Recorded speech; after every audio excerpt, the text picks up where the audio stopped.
Welcome back to AFTV. Welcome to the full-time show. It's your chance to have your say on the channel. Just download the AFTV Plus app. The little phone is there. There you go. I found it. Download the AFTV Plus app. It's free to do. And come and have your say, because we want to hear what you... Oh, I can hear myself a little bit. Let me just take this off. We want to hear your thoughts on the game. We've been talking to each other throughout the watch-along. It's your opinion that matters.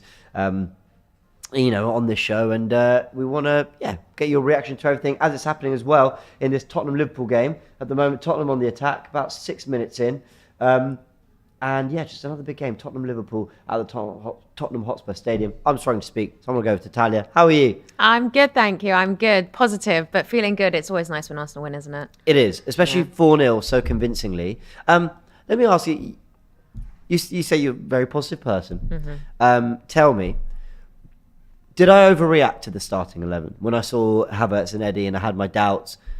A lot of people are telling me online, just keep quiet, let the game play out. But sometimes I feel like if things go wrong and you didn't air concerns before, it's very easy to complain just because it went wrong. Do you get what I mean? Yeah, I do. I think if you've got an opinion, everyone's entitled to their own opinions. So if that's how you feel, then 100%. I think if you want to say it, then I don't disagree. Yeah, it's two negatives as a positive. Well, I appreciate that. I know people in the comment section as well were saying, James and some people were saying about Turkish as well, kind of eating our words and all that. I just think, I thought largely any 11 or approach Arteta took today should have had enough to beat Bournemouth, even though they're a decent team. But I wasn't convinced we'd see that kind of fluidity from Arsenal. And I don't think we saw Arsenal looking their scintillating best like last season at times. But it's the fact that Arsenal can score 4 goals, create plenty of opportunities, win some penalties, and let Bournemouth do nothing. Like, Bournemouth had so little. I mean, it was incredibly controlled from Arsenal. They just had the right areas in the right territory, for the whole 90 minutes.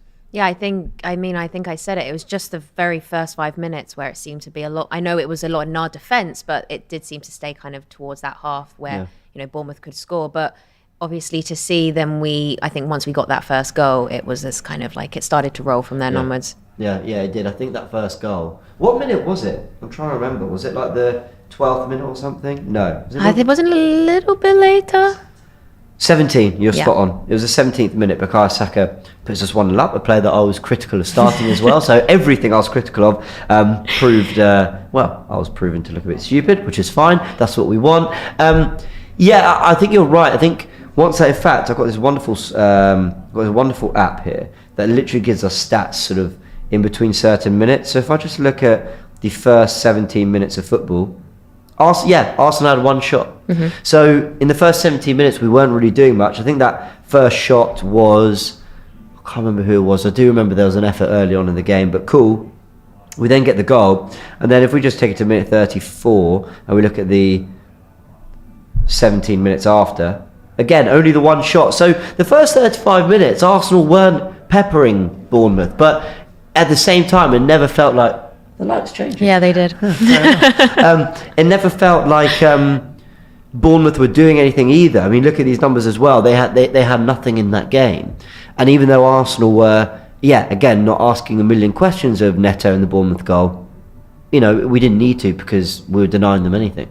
No, I think that's the thing. Is it's those first 20 minutes or 30 minutes at least, yes, we were, I think, more dominant on the ball, but we weren't pushing as much. It's interesting because it's the first half where we want to be pushing, because then if we haven't pushed enough in the first half, it's usually the second half the demise begins. But that wasn't the case in this game. We actually kind of picked up again in the second half. Something I always ask whoever I'm with when I'm watching a game, and I actually didn't today, is what do you think Mikel Arteta said to the team at half-time? That's a great question. I think he'd have said, same again. And I know that's a bit of a footballing cliche, but I think Arsenal have had a tendency sometimes to get a goal or 2 lead, especially away from home, and go, that's enough. Like, we're happy with what we got, and not really all out commit. And I don't think Arsenal all out committed to another goal, but I definitely think Arsenal, there wasn't an active regression in their play. Let's protect the goal, let's get the clean sheet, let's look after our goalkeeper. Arsenal, I think, played from in minute 87 like they were playing in minute 5. And I think that's encouraging. If you're playing the same way at 4-0 up as you are at at 0-0, but mainly at 2-0 up, because there's that football cliche, isn't there, that I keep mentioning football cliches, but 2-0 is a dangerous score, and Arsenal again could have felt like they wanted to protect that a little bit, and we've seen a little bit of evidence of that so far this season. But they went and got the third. I mean, look, penalties help, right? Yeah. Like, you get penalties in games, but because of two pretty rash challenges from both Aaron's and I think it was Christie as well. That does us a favour and gets us the second and the third. So without those penalties, do I think we go on to get 3 more goals and win 4-0? I'm not so sure, but you earn that right. You earn those penalties through being in the right areas and being good in the penalty area. And we got we got the 4-0, and I think the halftime message would have just keep doing your thing, because you are just so in control of this game. The only danger is that you start doing things differently, and then Bournemouth come into it. I don't think Bournemouth could have changed much up tactically that would have had a great impact on the way Arsenal were playing. Personally, I don't know how you feel about that. It's interesting, because when you talk about the penalties as well, there's not a stigma, but there's almost like a debate where some people are like, well, like you just said, well, at the end of the day, we still earned the penalty and we got it. And some people are like, yeah, but penalty's not really a goal, is it? Yeah. I mean, it is a goal, but they're like, yeah, but it was an easy goal, And there's this, how do you see it? At the end of the day, yes, okay, it could have been a very, defensive tackle and things like that. So did we, battle through and score the goal like Spurs last week, for instance? Well, no, but we still earned the right to get that penalty, and then we still scored the goal, because players don't always score the goals. That's true. They don't always score the penalties. They don't always put it in. And when you think Saka's our penalty taker, and he didn't take any of the two, so I guess that shows that other players are able to step up under pressurised situations. And Kai Havertz did. And how happy are you for Kai Havertz? Because I thought he was fine today. Again, didn't blow me away, but took his pen well, and kept things moving. And I keep saying, I've said it 1,000 times, people must be bored of me saying it now, because I said it in my fan cam as well, that if Havertz were a different player, profile-wise, price tag-wise, even positionally, what he's been in the past or whatever, I think we'd be looking at him very differently. But because he's a supposed high-output player, who's had very little output bar a penalty for Arsenal, I think it's skewed the way we're judging his performances, where he's actually been quite stuck in, quite involved defensively. Yeah, well, I think what I actually said on my fan cam as well, I haven't got too much to say about Havertz just yet, because he hasn't obviously come in and shown us all this, he hasn't blown us all away yet, but, and I know it's this whole case of, there's still time, but really we don't want too much time, because we're in the run for some, big trophies and wins. But I think the penalty today is a good one for him, because I hope that it does give him this sort of confidence and this way to be like, okay, right, I've got this now, I'm gonna do this, and I've got this, or even just a little bit more, but yeah, you're right, we spent how much to get him, and where is this coming at the moment? Another player that I was very sceptical about being the level was Eddie Nketiah. No Fox given, what a name. Says Eddie was outstanding today, genuinely. Josh though says Eddie done okay-ish, but we are playing against Bournemouth. He can't do anything against the top teams, and that's why we need an upgrade. What's your feeling about Eddie Nketiah? He got the minutes in a Premier League game today, won the penalty. I thought did absolutely fine today. Nothing, held up the ball quite well at times, was able to spin his defender, make some things happen. I think his spin is what opens the game up for our first goal. So he did some nice things. But I think people are feeling like Reece Nelson, more like with Martinelli, wants Jesus down the middle, and you want to get that going for Man City. Are you kind of bothered by this, looking ahead to Man City, and whether Eddie's right for that game or not? Or are you just thinking, he came in, we won 4-0, who cares, he did really well? I think a bit of both. Yes, the latter, but then also I wouldn't put him in my starting 11. Sure. I'd bring him in on at some point during the game, but I just feel that he's maybe not someone that we should necessarily always, well, maybe sometimes depending on different games, but not always start with. So maybe for City next week, if he's in the starting 11, not 100% sure, but at the end of the day, he has performed fantastically sometimes for us, especially last season. I know again that's last season, but he still came in and showed up, when Jesus wasn't there. Yeah, that's true. He came in and did a job. We have got an eye on the Tottenham Liverpool game. 15 minutes gone, 0-0. Obviously we're chatting amongst ourselves about the game, so hard to sort of know exactly how the game's going, but every time I look up it seems that Liverpool are fairly comfortable, which is what we want. Did you say you want Liverpool to win this game? Yeah, I do. Yeah, fair enough. Let us know in the comments. What's that? In fact, can we get a poll going? What what's the better result for Arsenal? I know it's early, so you can't really know, but what's the better result? Tottenham win, Liverpool win, or a draw? I mean, a draw, both drop points. But, if Tottenham get a win and 2 draws against Arsenal, Liverpool, Man United, they're going to be feeling pretty good about themselves.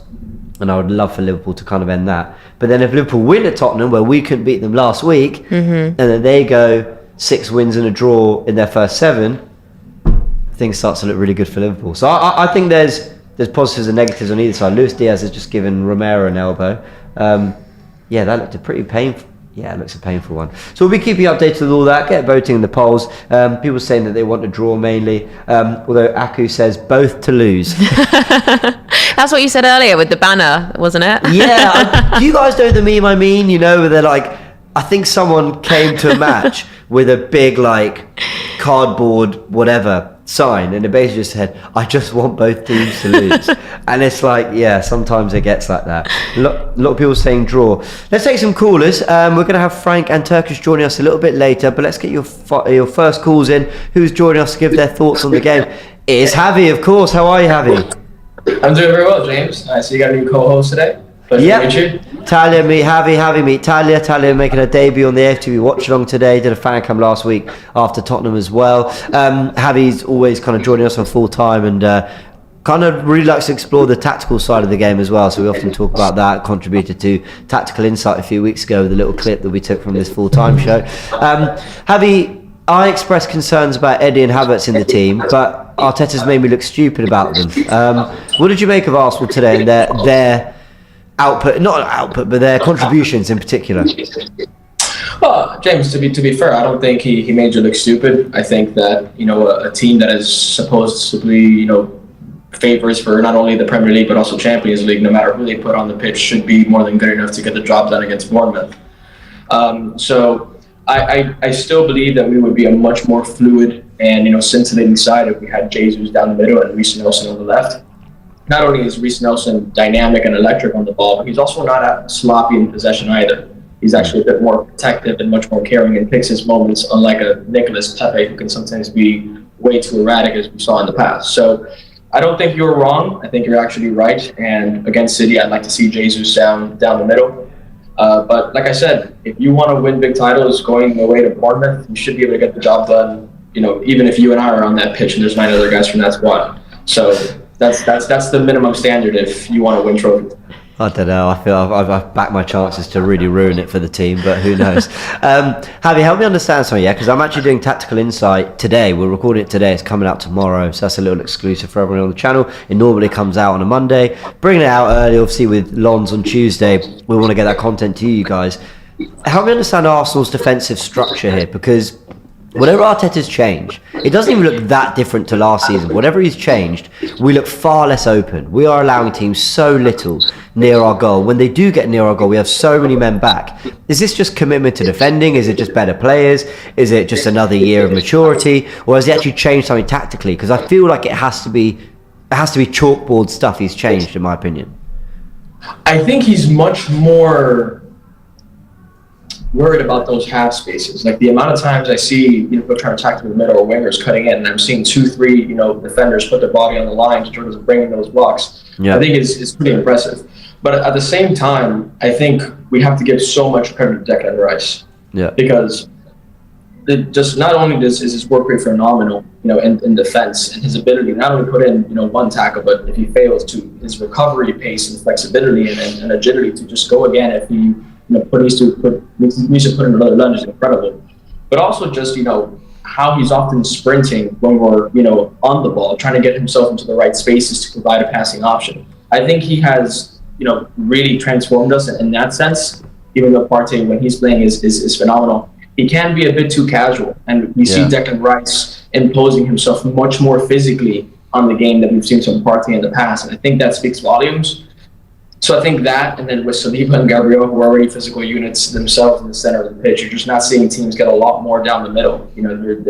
They have to sort of try to get us more on the wings, and we've always had wingers who put in a lot of the work rate to get behind and help out those defenders. So that's what we're seeing right now, and I just think it's making us pretty solid. The goals that we've conceded has just been more so from sloppy play and stupid mental mistakes, but when we're on it, the talent and the physicality shows. Impressed by Rice? Yeah, I am. I am. I'm sure that he's glad that he signed for us.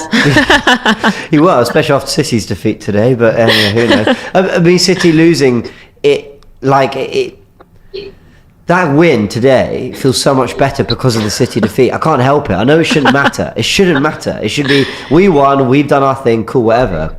But the fact that we've done it on a day where City have dropped points, it feels like, okay, the minute they slipped, we took our moment. And okay, we slipped and they took their moments. But I'm glad we were there to do to take ours. Well, I mean, that's where I will have to disagree with you, James, because go on. I know that as fans we allow the emotions of the game week to take us on a week by week and fixture by fixture basis. But this is a competition that's over 38 games, and those 38 games need to come into account. I've been very disappointed so far with us in the league, and I know that on paper, we're actually on par. But if we want to win the league title, we need to win just as many games as we won last season, but we need to turn those draws and losses into wins. Yeah. And I think it's very disappointing that we go ahead and we finally get 3 points at Goodison, but then we drop 4 points against Fulham and Tottenham at home. You just outdid all the good work. We go down to 10 men against Crystal Palace, one of the toughest away grounds in the league, for 20, 30 minutes, but then we drop points the following week. That's just unacceptable. So, although we're on par, and I know people are saying, we only have 1 point less than we did last season. Yeah, but last season wasn't good enough. We fell short that season. So I would feel much more ecstatic and happy today if you told me that we had won those games at home like we should have, plus those 3 points at Goodison, which we never usually get. Now I'm in a much more better position, and I'm in terms of emotion and mental, regardless of what the league table says, because I understand it's 38 fixtures.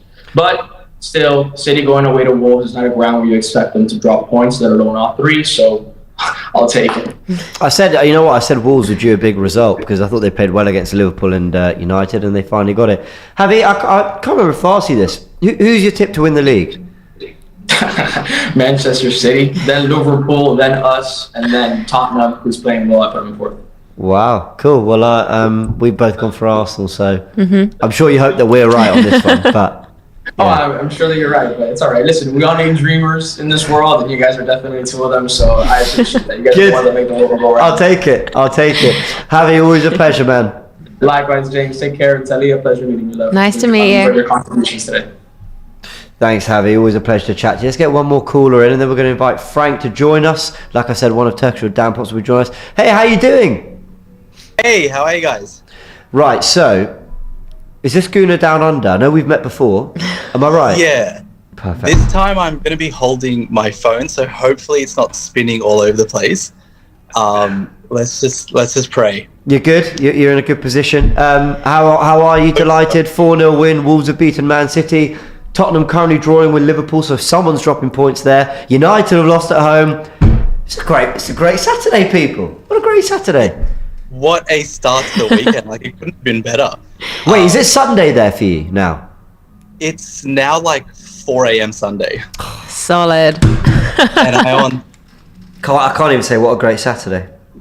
Sorry. I'm on so much coffee at the moment, so like, if I'm a bit too jittery, I apologize, but... that's fine. Yeah. Just when this fantastic contribution to the show is done, get to bed, my friend. Make sure you get your rest. I honestly don't know if I can point.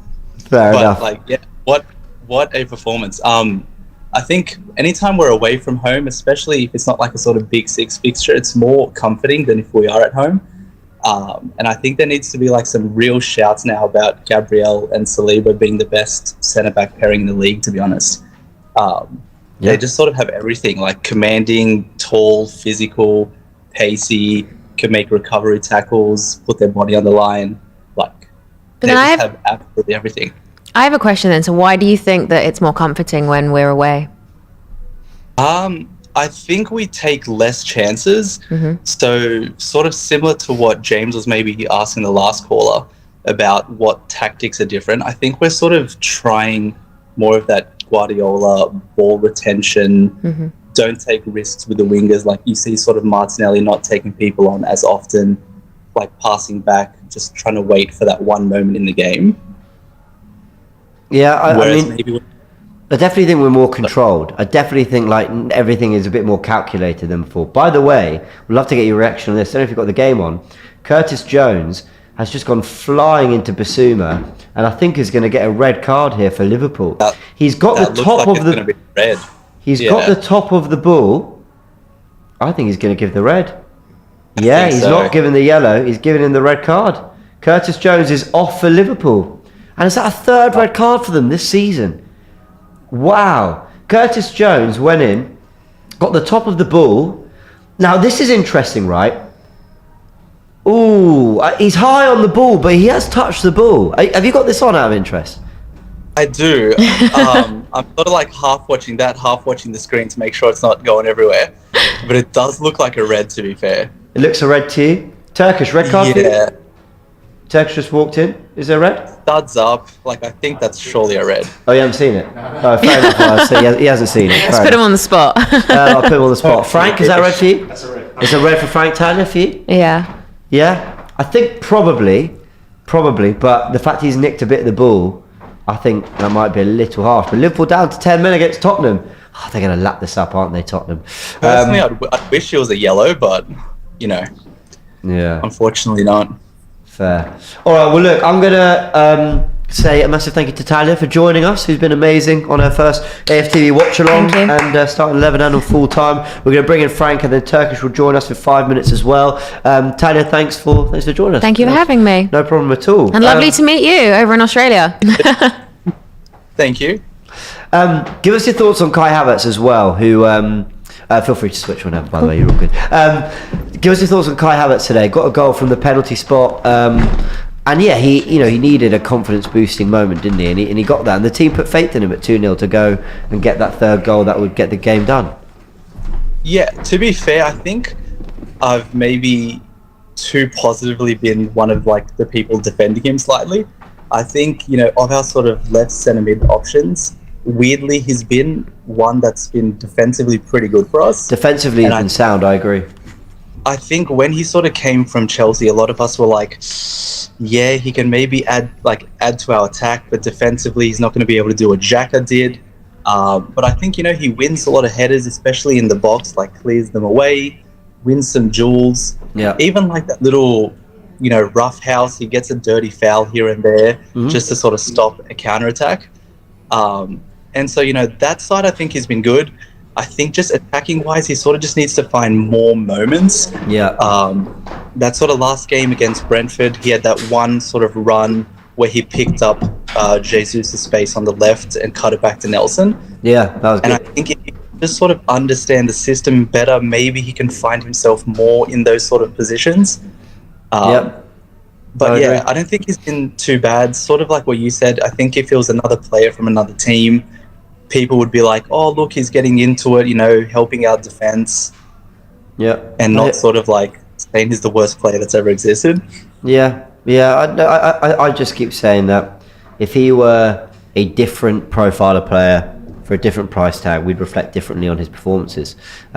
We'd be saying he's not doing a lot, but I don't think we'd be saying he's been crap. But I don't think today he was crap. I don't think against Brentford he was crap. I just think he has a few crappy moments, but I think he's having a lot more good moments now in games. Frank, your just kind of thoughts on Kai Havertz as well today? I can't complain. Obviously, we were all very critical when he was named in the starting 11 for good reason, to be fair as well. But I absolutely love it when he proves me wrong. Yeah. Just an interesting stat. What I found funny as well. Obviously, the streak ending at 008.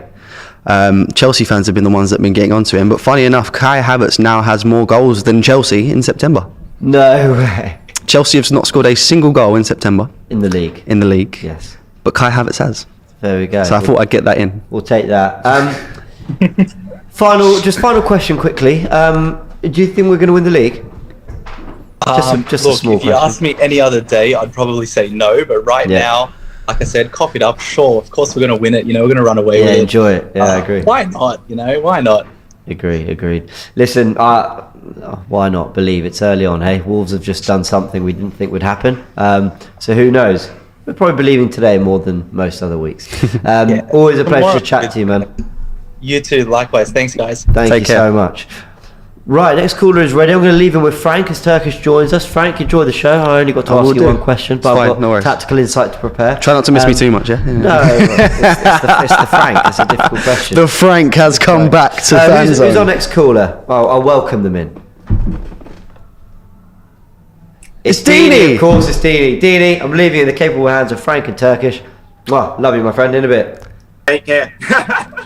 How's it going, Dini? Obviously, the question that I want to ask you is, first of all, how did you rate that performance? And then the follow-up question to that, obviously, as a result of staying on the pitch, do you believe that Mikel Arteta has been negligent with Bukayo Saka in regards to this injury? Wait, so your first question was what? First of all, sorry, I've done that terribly. Firstly, right, just give me your thoughts on the performance first. Let's start with that. Do you know what? First of all, also big up Turkish, big up yourself as well. Love. First of all, what I want to say is, the away fans, because I don't think you heard it today, but the away fans in the whole game, they were just singing. It's like the away fans are trying to make away grounds a second home for us. Like that in itself is the 12th man that we've been missing for so long in this Emirates era, and the fact that Arteta's brought that back in itself now is absolutely amazing. And when Kai Havertz scored his penalty for 10 minutes straight, they were singing his name for 10 minutes straight, and I thought even that was beautiful. The song in itself is a bit tongue-in-cheek because it's 60 million down the drain. Kai Havertz scores again, but even that as well will help springboard him, and hopefully we'll see more performances from him now. That's his base now. He needs to go up from that now. But overall, for the performance, first half, it was control. I mean, the whole game was basically control. I wasn't really worried at any point today. I want to say something about David Raya as well. In that first half, I feel like you can see why it's going to be a struggle for Ramsdale to get. Clearly, Arteta did lie to us, because I think it is going to be a struggle for Ramsdale to get the number one spot back now, because he made two simple passes in the first half, but those two simple passes just cut open Bournemouth and moved straight on the attack straight away. So in terms of that situation, it looks like Ramsdale will probably be a Champions League goalkeeper now if he plays in the Champions League on Tuesday coming up. We'll see what happens. But in general, I was happy. The goal was good. Who scored the first goal? Saka. Jesus tried to score it and he heads it in. We went into halftime 1-0 up. Two. We scored one right at the end. So, the penalty as well. Yes. Yes. Odegaard sorted away the penalty. Rice. I know we say the team really clicks when Jesus is in the team, but Rice is a different player. Different gravy. He's a different type of machine in that midfield, and even that when we go to Lons and even when we get to City next week, he is so key in a different way. His composure on the ball and the way just to simply keep things ticking over, and those driving runs through the midfield and getting into tap positions as well, it's actually great to see. Then we go into the second half. Kai Havertz gets the penalty. Calm, composed. That's what you want to see. It didn't look like that was a player lacking confidence, even though we know he's been lacking confidence. The way he took the penalty was very assured. And then we go on and win the game. We could have scored more goals today, very, very easily, but I'm happy with the performance. And overall, it's annoying that we didn't win the games against Fulham and Tottenham, because it's just down to mistakes. We should be looking at a different type of run right now, where we potentially have won 7 games in a row or something. But at the moment, we haven't seen the best Arsenal that we know. We're ticking along, we're winning and controlling games, and we go to the Champions League on Tuesday. Fair enough, man. Turkish, got anything to add to that? Dini. Yeah. You said we could score a couple more goals easily today, but did you think we was that fluid? And this ain't me putting a downer on the result. Yeah. I said it in my fan cam just now. I think it was a convincing result, but not necessarily a convincing performance, because the first goal, you know, a chunk of luck off the post, Saka's there, heads it in, then there's 2 penalties. Yeah. You know, the fluidity in terms of chance creation is still not there yet. Is that something that's worrying, or am I looking too much into the negative as usual? No, I wouldn't say that at all, because we weren't at our scintillating fluid best, but even Eddie had a chance to score, and so did Smith Rowe had a chance to score when he came on, and those were that's 2 goals. It easily could have been 6 today, and we weren't even at our best. Do you know what I mean? Yeah. So I do agree with you. The fact that we're not scintillating yet, I want to see that. I want to see it because it looks so good when we do it. But right now, if this is the base of our level right now, we can't go below this for the rest of the season. We absolutely can't. It should only be up from here. No, I agree. It didn't feel like we stepped out of gear 2, gear 3 today, whether that's through a lack of a tougher position, or whether that's through maybe the tactical changes still being learned on the pitch. Yeah, I'm with you. Yeah, that's all. I ain't got much more to say. Perfect. And enjoy the rest of your weekend. Enjoy the rest of your weekend, my friend. It's so calm. You know, I want to say one thing. Liverpool are so annoying because now if Tottenham are going to win this game, it's just annoying. It's just annoying. They've just had a goal disallowed as well. Then they beat Liverpool. It would be just.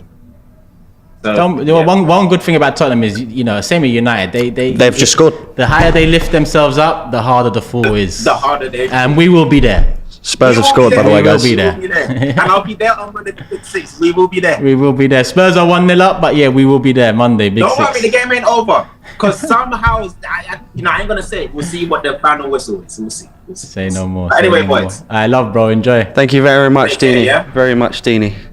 Have we got another caller? Yep.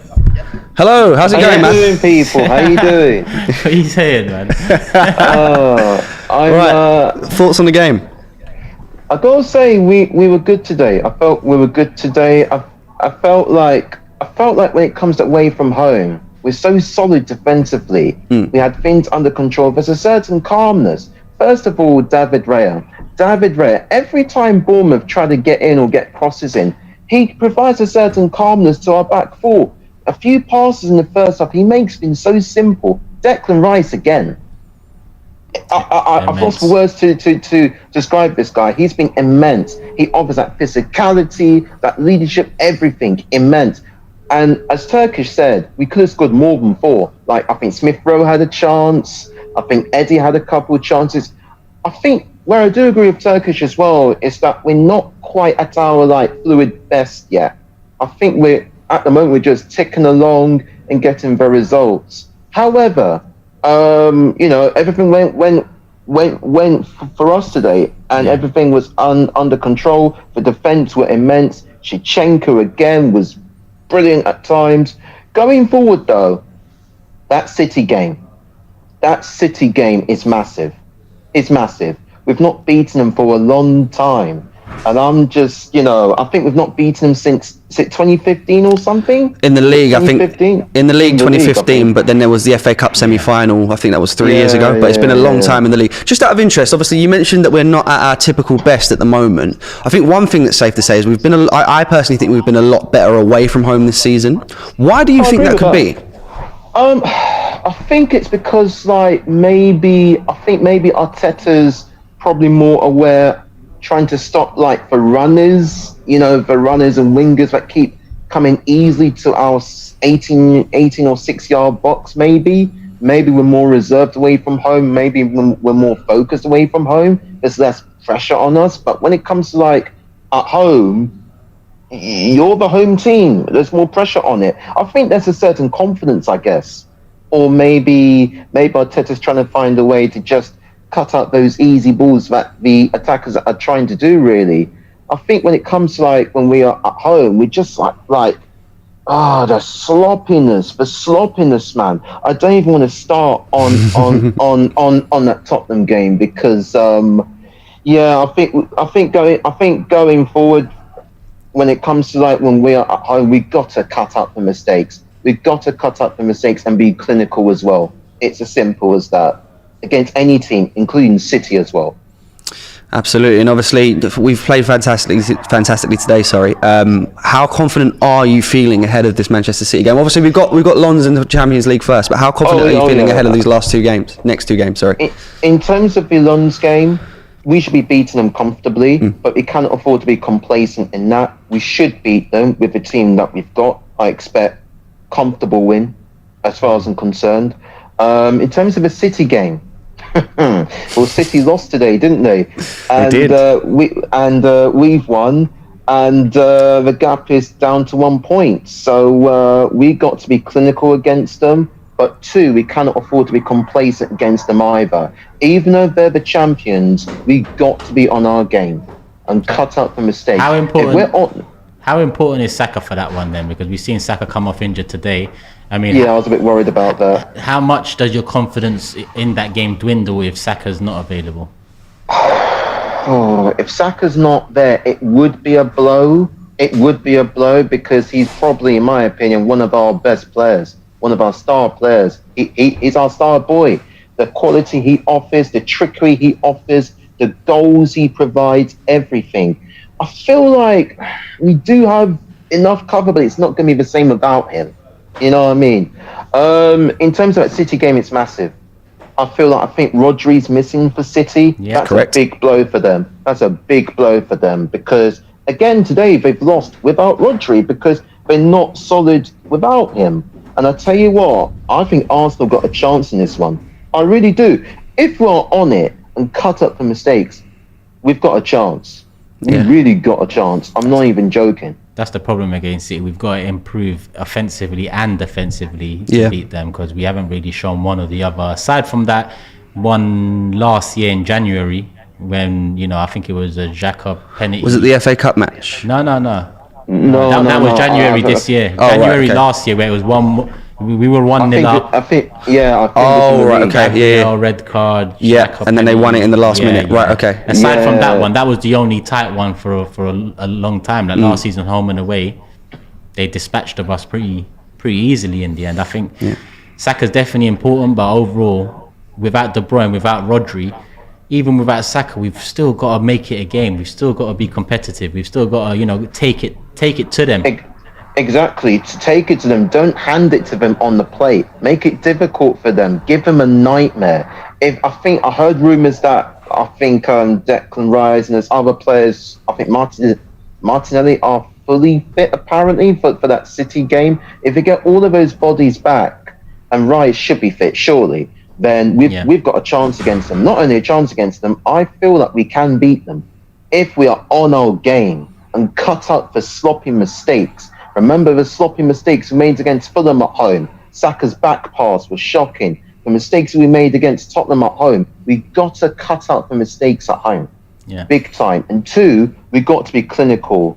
And 3, and Turkish will know this, do not be scared of them. Be brave and go for it. If we do that and defend properly, I get a feeling we can win this game. I'm not even joking because of this current situation right now. I like the confidence. I really do. Anyways, we've got some more callers coming on, so thank you very much for your call and enjoy your night after the 3 points. I will. Get in there, Arsenal. Get in. You got a goal, blood. I knew I recognised him. Yes, I knew it. Yes. I knew it. It's me. Yeah. That is class. I'm sorry about that. Is class. Thank you very much for the call, man. Take care. It's amazing what one game week can do. Obviously, we didn't play fantastically against Spurs, and people were worried about the City game. And obviously, we've won today, and there seems to be a lot more confidence, Turkish. It's because the win today is coupled up with the Wolves win against City. Yeah. I mean, if we had won the game and Manchester City had won the game, I'd still be feeling that we let ourselves down last week because with Manchester City on the horizon and our record against them, it doesn't bode well. So now they've got that loss in the league under their belts, and we look at that and. There's chinks in their armor for sure, to say the least. On top of that, the players they have missing, being 1 point behind with an international break straight after that game, we're in a very good position. We could essentially, what more motivation do you need? 2 of their best players are out. Yep. You beat them, you go top of the league. I think that's enough motivation for us to go in on it. Yeah, absolutely. And with those 2 players being out, they could have really done with a Declan Rice, but it didn't work out very well for him. Next caller, who have we got next? How's it going, man? Remind me, we've spoken before. Remind me of your name, please. Daniel, good to see you again, man. Thoughts on the game? I just want to say we had a good game, but not a great game. I heard James saying this is one of our best performance this season, or rather, he was saying this is the best performance. I don't think this is our best performance this season because with Eddie on top as a striker and Jesus playing on the right hand, we are not fluent. To be fair, but I don't think Eddie played necessarily bad today, though. I think that's a bit harsh. Eddie does not need to play bad. Eddie is not up to the standard of Arsenal. So the standard of Eddie is not the standard of Arsenal. So Eddie does not need to play bad before it looks bad. That's just how I say it. I understand what you're saying there. Yeah, I kind of understand because it. Eddie didn't have a bad game, but we are a lot less fluid with him up top, and the fluidity affects chance creation. And I think that's the debate. I mean, Eddie, decent game. He played a part in 2 goals. He's played a part in wins and goals this season. But that one game we saw Jesus up top, albeit against PSV. Yeah, still respectable opposition though. They're a top tight side in Holland, so it's still very respectable opposition. Yeah, but 100%. I understand what you mean in that sense. Obviously, There's something I really want to say. I'm not trying to mourn about Havertz being given the penalty, but I think that was a stupid decision from the captain to have given Havertz the penalty, because the game wasn't won. So what if Havertz had missed the penalty?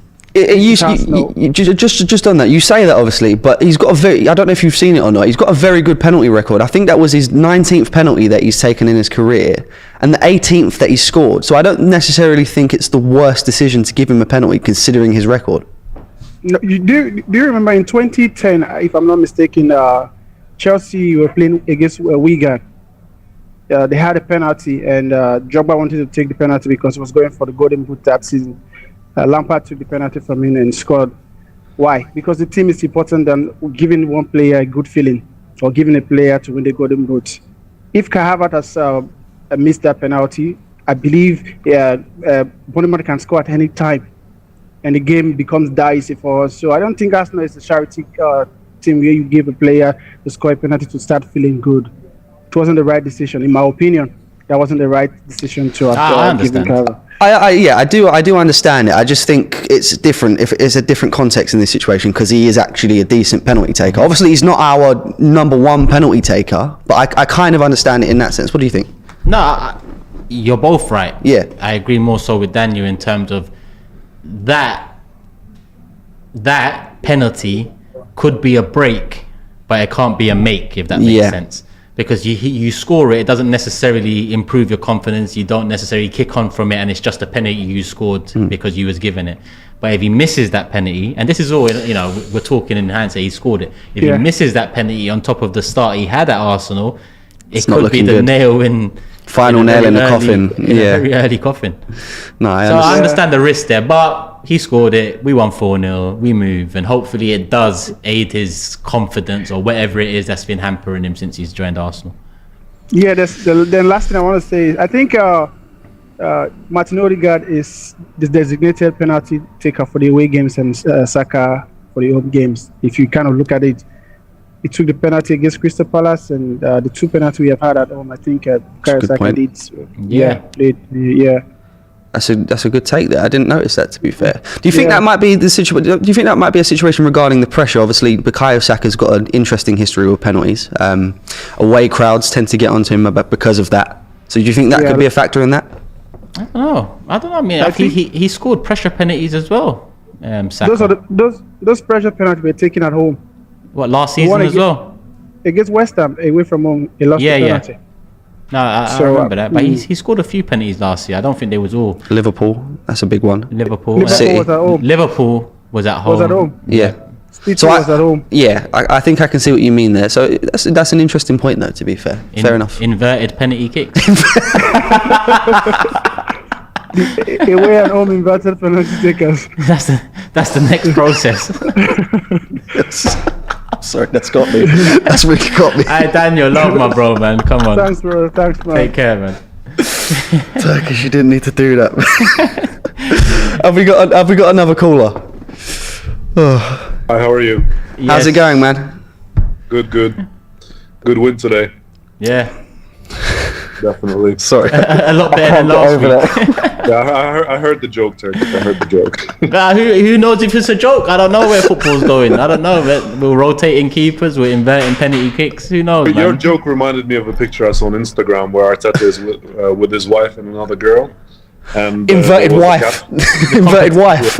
The competition. Yeah. Sorry to cut you off, by the way, guys. That's the one. Liverpool have just equalised in the game against Tottenham, and it looks to be Gakpo with the goal, and he's also gone down injured. So this is getting interesting in the background here. So ideally, this is the result that I want. Oh, that. Hey, we've lost. Are you there? We've got Mystique. Oh, he's back. I don't think we actually asked your opinions on the. Personal. Yeah. Right. So your thoughts on the game as a whole? I thought we've controlled the game from the very beginning. Actually, I thought Bournemouth came out the first 5 minutes and sort of tried, but when we got hold of the ball, they weren't getting anywhere near us. And when Saka scored that goal, I was very comfortable. I, in general, like away games more. I don't like playing at home anymore. I like our away games more, and I just felt comfortable the whole game. I thought the referee was terrible. I know we won the game comfortably, so nobody's going to talk about the referee, but when I've seen him giving Havertz a yellow for a tackle, and then they've had about 5 occasions when they could have had a yellow. I don't know. I thought he had the bet on the yellow cards, but yeah, no, absolutely. I definitely feel like that Havertz one was a bit harsh. Obviously, he has come in from behind, but there's not much contact. The player made a meal of it. No, there wasn't much contact. And that's what the referee went by. He went by the player's reaction, and refs are. We could have a full-time show on refs every week. I think Ty would be a great co-host for that. Would be the host for that. Forget the co-host. He could be the organizer of that. But yeah, it was a fairly comfortable game. Sorry, I'm a bit behind on the Liverpool Tottenham game, so I've just seen the equaliser. No, of course, no worries. So thanks for updating me. No worries. Just while we've got you, obviously, one of the big points before the game was obviously the whole injury situation, and a lot of players that were supposed to have been out injured featured today. The key one being Bukayo Saka. The question that I wanted to ask is, obviously he came off injured. We don't know the severity of that injury at the moment, but do you feel, and I think Laurie made a very good point, do you feel like Arteta's been quite negligent of his treatment around the Bukayo Saka injury? 100%. And 10-15 minutes before his injury, I was saying, why don't you take him off the pitch? We're 3-0 up. For me, the game was over at half-time, but we're 3-0 up. The game is done. We've got Lens on Tuesday. We've got a very important game. It's just become even more important now that they lost against Man City next weekend. Why does he insist on keeping him on? What's he got to gain? He doesn't even want to take penalties. So, why do you want to keep him on? And now, if he's out of the Man City game, Arteta has to take full responsibility for that. I think, I fancy us against Man City even without Saka. Wow.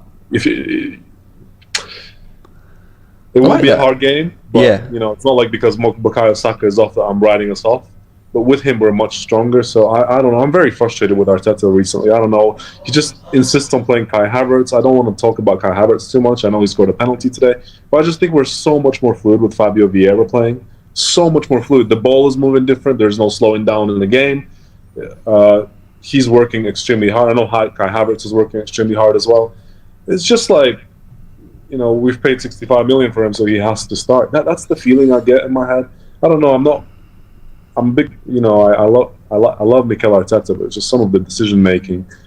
He's insisted on playing Eddie Nketiah today as well. I thought Emil Smith-Rowe was fantastic throughout the week. I thought he was very good against Brentford. Why not put Jesus up front and give Emil Smith-Rowe? I don't want to complain. We've just won 4-0. I'm not complaining, but just some of the decision making. And I just hope that Bukayo Saka is nothing serious. We really need him next weekend. I don't mind if he skips the game against Lens. I think we can beat Lens without him. I do think I just said we can beat Man City without him as well, but we're obviously much stronger with him. So I don't know, slightly frustrating, but I think we can kick on into a good run of games at any point in the season. It doesn't have to be from the beginning of the season, but it can start now. I think the Champions League is very open this season. Everybody keeps talking about Man City, but they're the favourites ultimately. But any other team I fancy us against, people keep talking about Bayern Munich to me. I've watched Bayern Munich a lot today. I'm watching them right now. They're losing 2-0 to Leipzig. They're getting crushed. So I think the Champions League is very open for us this season. I think the league, I still got us winning it. Maybe that's more my heart than my head, to be honest. But, I don't know. Yeah, good win today, but I just hope these injuries stop. I hope some of the players start coming back. We need Partey as well, so that Rice can get some rest throughout, in the cups at least. So I'm happy today. We've controlled the game. So looking forward to next week against City. We moved. What did you guys think of the game? I'm happy. It's 3 points. For once, we've actually battered a team, which is nice to see. It's just the Saka thing that's a letdown, really. Aside from that, all good. Rice again comes back off that little calf strain he had, and he puts in a man of the match performance. Odegaard stepped it up. He had probably the poorest game I've seen him have in an Arsenal shirt against Tottenham after the yellow card. Yeah, but he stepped up today. Everyone done their job. No one was below a 5-6 out of 10 in my opinion. I think average was the everybody benchmark. was very good. Yeah. So I'm happy. I think against Lons we can not only leave Saka out of that one. I think we can leave Rice out of that one. I think we can leave Saliba out of that. We can rotate against Lons. They haven't been great this season. Yeah, absolutely. They won yesterday, but it was against Patrick Vieira's Strasbourg. But it was a narrow win. But I don't think they, at our best or even at our like semi best, we've got to beat Lons. Yeah. Sevilla is the one with the one in that group where it's like it's probably the hardest game of the group, but we're still better than them as well.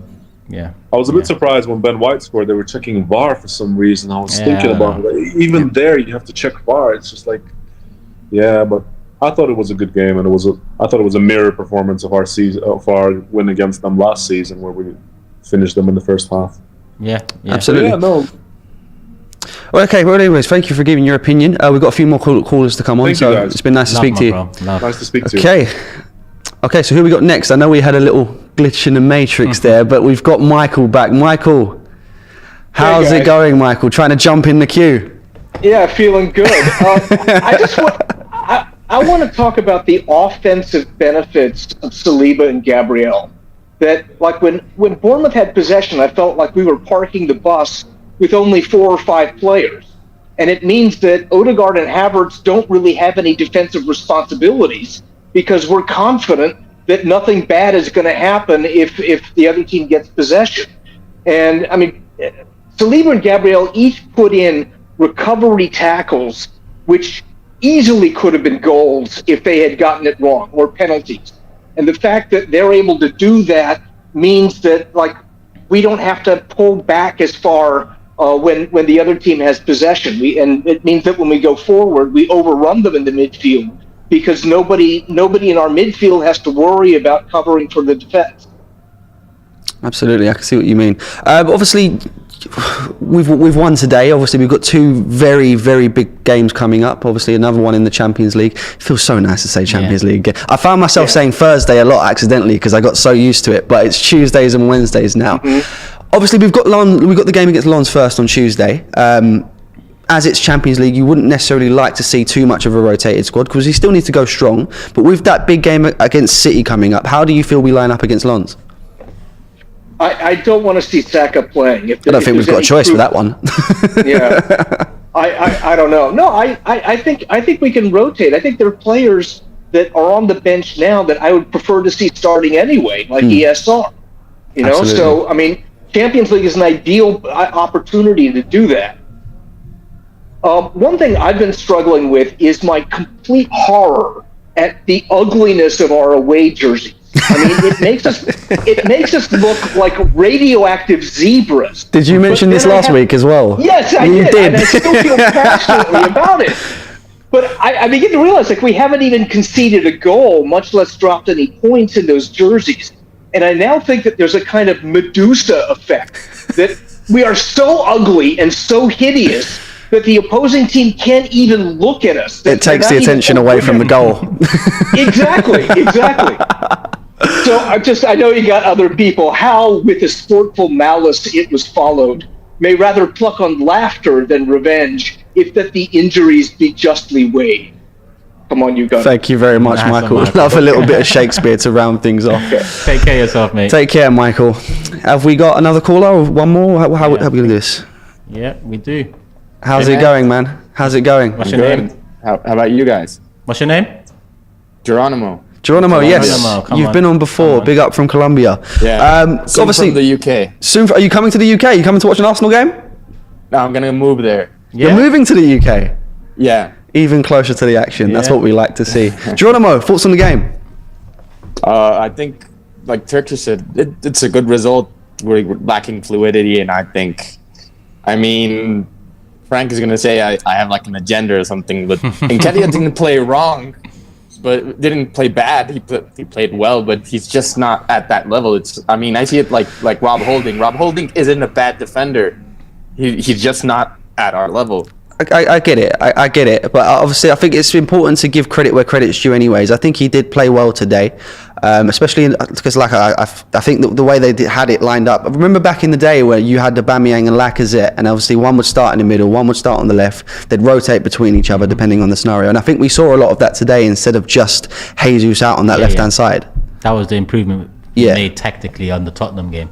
But then the argument is that Tottenham were just a more difficult side and didn't allow us to do that maybe as much as he would have wanted, and Bournemouth are the poorer side, and we were allowed to do that and express ourselves a bit more. Maybe it's just the level of opposition more so than a tactical tweak.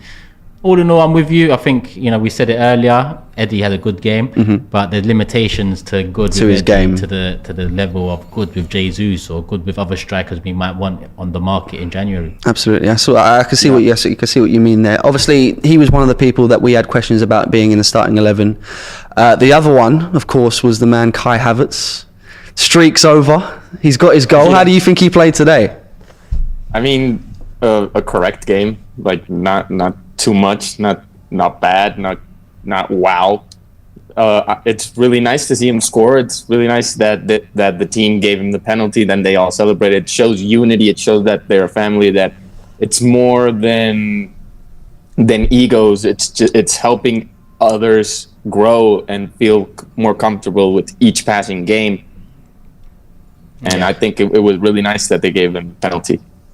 Absolutely. Let's hope it opens the floodgate. I hope it opens the floodgates. I think I said it earlier. I think it's just worth mentioning again. Obviously, the Chelsea fans getting onto him for obviously coming to us, but he now has more goals in September in the league than Chelsea. That's crazy. Chelsea have not scored a single Premier League goal in the month of September, so that's an interesting one for that one. But obviously, 2 massive games coming up within the next week. How are you feeling ahead of both of those games?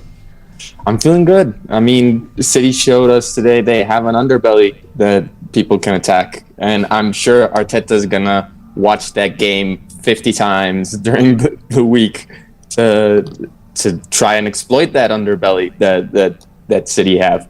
And yeah, I'm feeling confident. I'm feeling confident like this whole season. And plus, we have the plus that they're not going to have Rodri. That's a big miss for them. Yeah, no Rodri, no Kevin De Bruyne also, I believe. Is that correct? No KDB. Yeah, no KDB. Yeah. So that's a massive hole in the mid. Well, I say a massive hole. They've got enough strength in that midfield to replace it, but it's not. It's good, but it's not quite Carling. But yeah. So, are you confident we can get a win here, or even just a positive result? Obviously, it's been a long time since we've beat them in the league, but for me, I still think I can't help but think that a draw would still be a good enough result against Man City. A draw isn't the worst result now that they've dropped points and we're a point behind, but you want the win. The time is surely now. Yeah, the time is now, and I wouldn't want Arteta to look at Wolves and try to replicate that. I'd want Arteta to look at Tottenham over the years or Liverpool, and both teams played the way they want to play and got results. And I think that's how we've got to look at it. Against Wolves, I haven't seen the highlights, but if I look statistically, it looks like it was all hands on deck for a lot of that game. I think they had 3 shots in total. All hands on deck. A lot of that comes down to luck come the end of the 90, and we can't presume we're going to have the same luck that our Wolves might have had today. So I think we should be in a position where we can go, especially at home, implement our game while also making some tweaks for their threats. But with KDB and Rodri out, obviously Haaland's a big threat, and Alvarez is probably a bigger threat this season. I think you nullify them, and you go a long way to being able to take something. I mean, if the rumors are true that Partey is ready for that game, I'm starting. Rice. I'm starting Partey, Rice, Odegaard. Yeah, I'm absolutely bullying their midfield. I'm looking forward to the day we finally see that midfield. I think that's what we've been screaming out for, and if we've got all 3 available, then it's just music to my ears. Geronimo, it's always been a pleasure to speak to you. Love my bro. Take care, man. Have we got anyone else, or is that the last one? One more caller coming through. Yes! Elliot. Here we go. How's it going, Elliot? I'm just going to let you take the stage with this one. Turkish, the Frank. The Frank. All good. Buzzing, mate. Don't mind me. I'm just a radioactive zebra having a Bournemouth cherry lunch. Yeah, well, Halloween's round the corner, so yeah. It's quite a scary costume, to be fair, isn't it? We all have to be furry sometime. You know what I mean? So I'm just... Elliot, thoughts on the game as a whole? The game. It was a training session, really. To be fair, Bournemouth showed up, and we asked them if we could train with them for a little while. We did. We gave our players a good run out, and 3 points were in the offing. And quite simply, God love us for doing it. We had to sock it to someone. We finally did, and you know, and in that mood, we gave a bit of charity away as well. Havertz got his goal, and that was wonderful. It was great to see, and then he got his song played in the air. It was just like a wonderful telethon. I just felt so happy at the end of the day. The fact that Arsenal gave back to the Bournemouth community. I'm so. Fair enough, man. Obviously, you mentioned Kai Havertz. He got his goal finally. What did you make of his performance as a whole? Obviously, he's been touch and go since coming out. I think that's the best way to sum it up. Yeah, that's probably putting it nice. To be fair, that's probably me being nice, absolutely. But he got his goal. We've been crying out for some contribution, and he's contributed. He is contributing. I thought he stepped it up in the second half. I think the first half was typical Kai. Floating through life as always. He felt like an undergrad for a bit there. With no classes. But again, the second half he stepped it up. He is clear. The goal gave him a bit of confidence. It did him a power of good. And he got into the match a bit more. I think he was he finally got into the attacking zones. He realized that he could have an influence in the match, and quite simply he did. So kudos to Kai. Again, charity works when put in the right place, and clearly Kai was in need of it. And you know what? I couldn't get the song. I just couldn't get the song of what they were singing. I was trying to get it. I don't know what it was. So it was, but anyways, nonetheless. What was the song? 60 million. Yeah, it's quite contradicting. 60 million down. Scores again. Yeah, that's a bit of an interesting one, isn't it? I think we need to wait for the second goal before saying again. But yeah, there needs to be MLS All Stars. There's been one, I guess. Yes. Don't forget about the MLS All Stars. Let's not forget about that.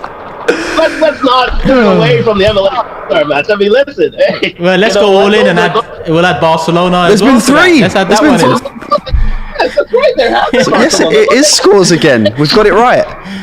Score again. Elliot. The Kai knows no bounds. He does. Two very big games coming up within the next week. Champions League, and then the big one against the reigning and defending champions of both competitions, actually, Manchester City. How confident are you feeling ahead of these games?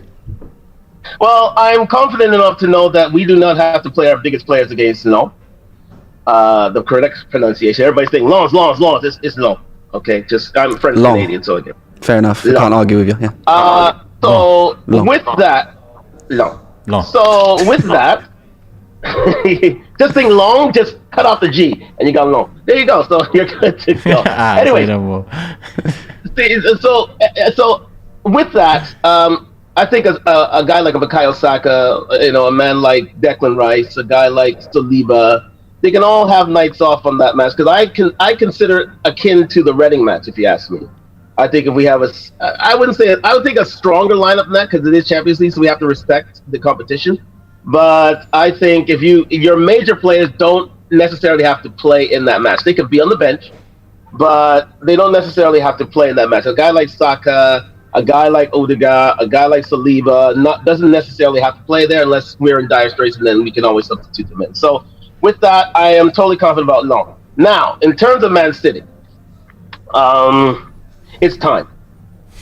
It's time. It's time that we finally took 3 points. Rodri won't be there. Their security blanket is gone, and it's time that we put our big boy pants on and stop pissing the bed and realize that we can grow up. We can be a side to be that can take over this league, but it only happens when you beat the man. You know what? It's what Ric Flair said. To be the man, you got to beat the man. You got to beat.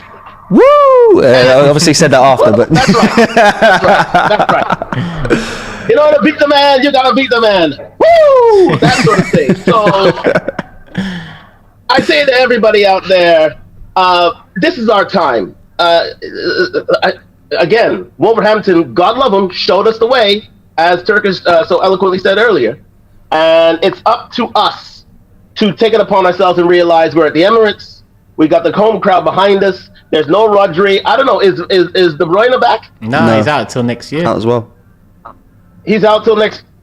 Guys, there is no better time to win than next week. We have got to put our big boy pants on and realize that, you know what, if you want this league, you're going to have to take it. And I don't care. Listen, people take advantage of us when we're injured, and they have no problem criticizing us when we lose. Yeah. So it's time that we took advantage of what's in front of us and take 3 points next week. Because I believe that in order for us to win the league, we have to take at least 3 points off Man City.